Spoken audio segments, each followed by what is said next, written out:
All right, guys, just started this walk, and I just tried to do this on X, the Spaces, but it didn't go so well. But today we're going to be talking about mindset, and specifically, should you stop? Is there a point where you should stop? There's going to be no cuts, no anything, unlike my other videos. So let's get into it. So anybody you see around with power, whether it be Elon Musk, Donald Trump, Andrew Tate, Tristan Tate, you know all the big names. They're out there. There's plenty more. There's plenty less. But what all these guys have in common that separates them from other people is that they just don't have an off button. It's not something that they have that other people don't. It's something they don't have. They just don't stop. And people hate them for it. That's why they have so much hate. Especially Donald Trump. He's the best example. And in an interview, Donald Trump was asked, when are you going to stop? When is it enough for you? When? And he said, the thought of stopping doesn't even occur to me. What does that mean? That means that the game that he's playing, the whole journey that he sees himself on, he doesn't see an end. Why would there be an end? Because keep this in mind. People usually only initially start when they have one vision in mind. Whether they want to make $10,000 a month, they want to get married, have 2 kids, they want to get a college degree, they want to go to Japan. They have something in mind. Or maybe they want to be that guy that people go to for help. They just want to be the best in their family. Maybe they want to look the best, bench 2 plates. Not everybody. Most people, well over 99% of people, have that final goal. And I think what differentiates them being Donald Trump, Andrew Tate, the greats, what differentiates the greats from us is that if they ever achieve that thing, because even they started with the vision in mind, but if they ever achieve it, they find something new. They find a new goal. They keep going. They just love the game. And they found their lives on achieving great things. That's what they base their entire pride and identity on.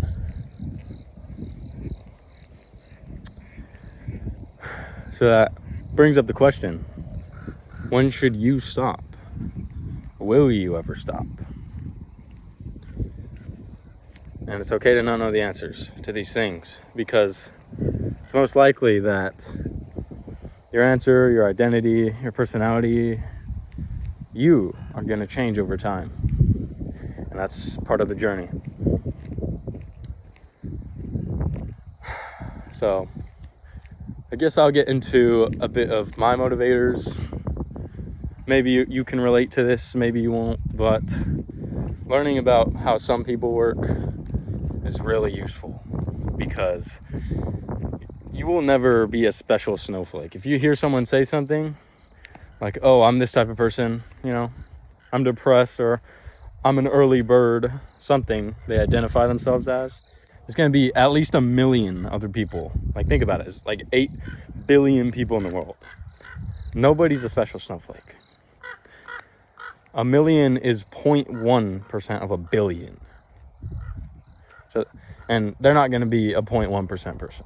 Very unlikely. Unless it's, you'll know their name if they are. Trump, Elon, you know them. But me, I'm just a guy. Just a regular guy right now, Hopefully, I'm just going to say I will be great, because I'm a stubborn motherfucker. I don't have an off button. Especially because people say you can't do it. If you were to tell someone a venture that you're doing, people are going to tell you, it's not going to work out, or don't risk it. It's not because they don't believe in you, just because they care about you. And hey, maybe they tried it themselves and failed. And so they're just trying to help you out by telling you won't do it so you can avoid the risk. But that isn't really helping, is it? That's kind of the opposite. And it's really disheartening and makes you feel really disapproved and just like less motivated. So, what motivates me? As I was just saying, people, when they tell me I can't do it, I want to do it. I need to do it. It's not because I'm a rebellious teen or anything, just because I'm driven by the madness. I'm driven by, you said I can't do it, that pisses me off. Now I have to do it. And if you're like this, don't be stupid about it. Someone tells you, no balls, you won't jump off that bridge. Don't jump off the fucking bridge. It's not like that. It just, when there's something beneficial, like starting this YouTube channel, people, they're like, you're crazy. You're not going to be the next Logan Paul. Like, nobody's going to listen to you. Like, these are all things that people will literally say to you. And they'll comment it, you know. But why would you listen to them? Hear me out here.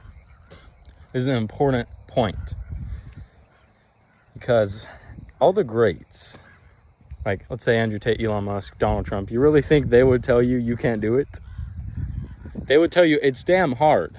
Like, they're not going to lie to you. Like, chances are, just looking at the numbers, you won't be able to do it. But you can do it. You can be the exception. And that's the attitude of a winner. All these people that have tried and failed, they'll tell you, you can't do it. Like, there's no way. It's all luck. Because they've never worked consistently and hardly in their life.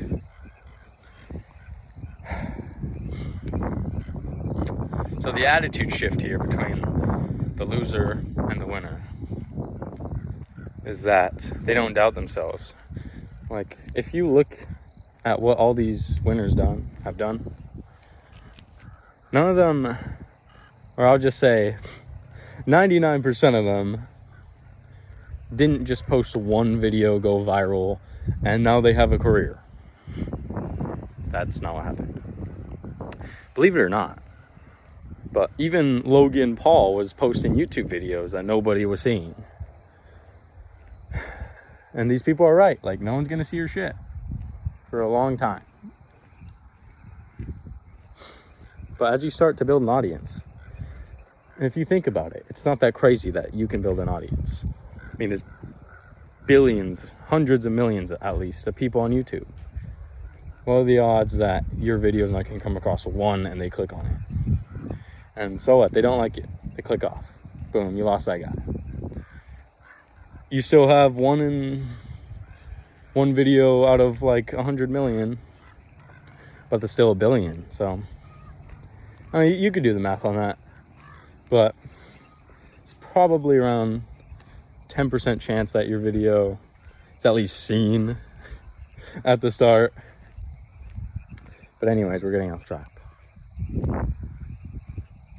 So I'm driven, especially when people say I can't do it, when they discourage me. Discourage is motivation to me, and it should be to you. Because if they say you can't do it, chances are they don't believe they could do it, and that's why they're telling you that. Think about it. And if they can't do it because they literally tell themselves they can't, which makes it impossible, that's one less person you have to beat.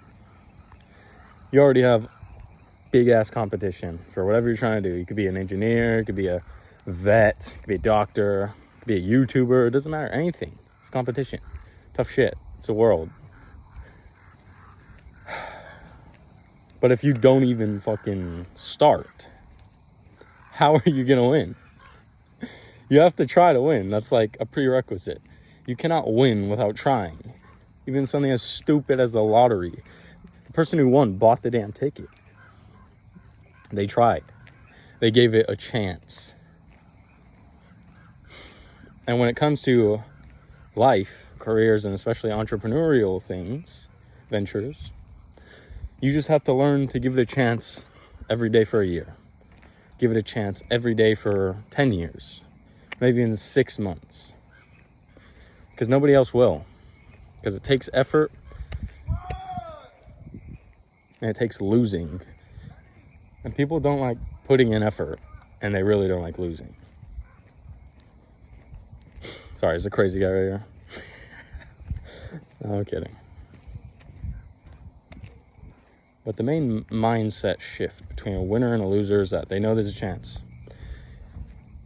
And anybody can take that chance. And they know that. Nobody is a special snowflake. If you think you're so special that you can't even try, you don't have the right to try, nobody can help you.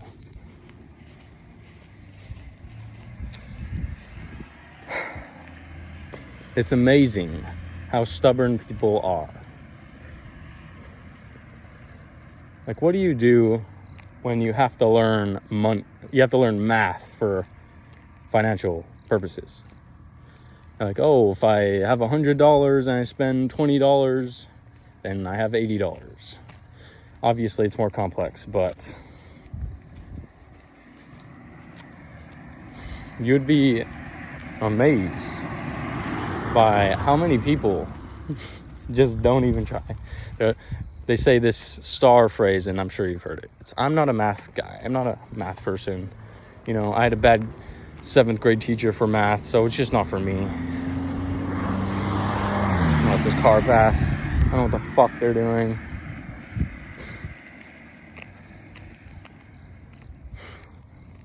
What was I saying? Oh yeah, so they're like, oh, I had a bad 7th grade teacher and I got a bad grade in math. It's not for me. I'm just not a math guy. It's like, yes, you're not a math guy, you fucking loser. You're definitely not a math guy, and you're not a life guy or an intelligent guy either. It's not because you're born stupid. Chances are it's not because you're born retarded. It's because you literally tell yourself, I'm not XYZ. It's just like we said, if you don't even try, then it's not going to happen. You have to give yourself the chance. Because nobody else is going to say, oh, dude, you're broke. Let me get a job for you and pay your bills. No one gives a shit. That's one of the harsh things about being a man, is that nobody cares about you. You're screwed. If you give up, you're screwed. Nobody can unscrew your life but you. Oh, we got a random cat here. Viral cat here on YouTube. Hello. Yes. It's harassing my feet. But you know, I'm not an asshole, so I'm not going to kick it or anything. I'm just going to walk like a retard so I don't step on him. But it's another mindset shift. Sorry, this cat reminded me of something that makes a loser a winner. But yes, this cat just taught me a very good lesson, is that good people, winners, they do good things. There's a common misconception that, oh, I shouldn't help people because if I'm helping them, then they're going to do better than me and I'm screwed and I lose. It's like, you know how big the world is? Are you serious? That's so stupid. You really think the world is so small that if one other person wins, you lose? Like, that's ridiculous, man. It's like me doing this YouTube video. Believe it or not, but not even 10% of the world does this. So I'm already beating 90% of the world. And if you help other people, this is just a human psychology thing, but if you help other people, they feel like they gotta help you back. Like, people call it I owe you one, a favor. I owe you a favor. Or sometimes they even say, like, oh, man, my life's in your debt, man. You saved my life. Dude, like, I really owe you one, you know? They get that feeling. And it's not about abusing that feeling. It's about networking. And networking is basically, you provide value to people around you. And here's the thing about providing value to the people around you. If you don't feel like you're giving away all your secrets and that you're going to get screwed over, you're not given enough. You're not given enough value for people to give it back to you. You're just not giving enough. But if you give enough, people do this thing called testimonials. And there's this phenomenon called word of mouth. Phenomenon called them telling their friend about you. It's called free marketing. Like, if I help my friend become jacked as fuck, and his friend is trying to become jacked as fuck, who do you think he's going to tell? He's going to tell him about me, and I get another client because I'm a personal trainer. And that's more money for me because I gave and I wasn't afraid to give. So networking, I'll give you a quote that I heard today. It's not about what you know. It's not even about who you know. But it's about how what you know can help who you know. So it's not about the skills you have.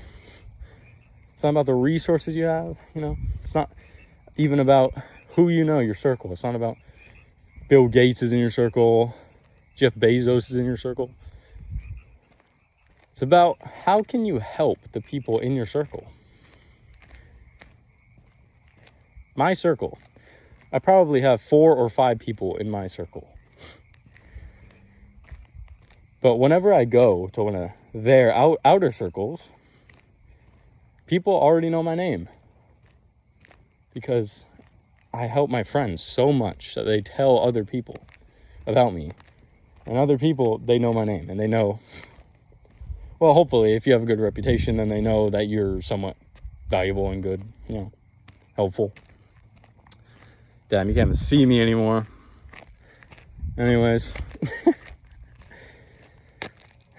Yeah, that's reputation. Reputation is priceless. So those are the few mindset shifts that you have to make if you want to stop being a loser and be a winner. You can't help somebody too much. You can't overgive. And you always have a chance. Because this is the game. The game is anyone can start. It's free to play. For the most part. For the most part, the game is free to play. Everybody has a equal opportunity. As long as you're not a quadriplegic amputee from the Vietnam War, you should be fine. So we all are on an equal battlefield. And we all can start. And hey, probably less than 50% of people even start. So that's that. But out of those 50%, who is still going 1 year from now? Damn, like think about that. Probably only 8%. Who's still going 5 years from when you started? Probably less than 1%. And who's still going for 20, 30 years? Well, I can answer that for you, my friend. And you know their names. Andrew Tate, even Alex Hormozy, Elon Musk. You know all these people. Because they just don't stop. And that's what I wanted to leave you guys with today. You have a dream, I know you do. Don't lie to me. Give it a shot and stop quitting. Because that's the only surefire way to lose.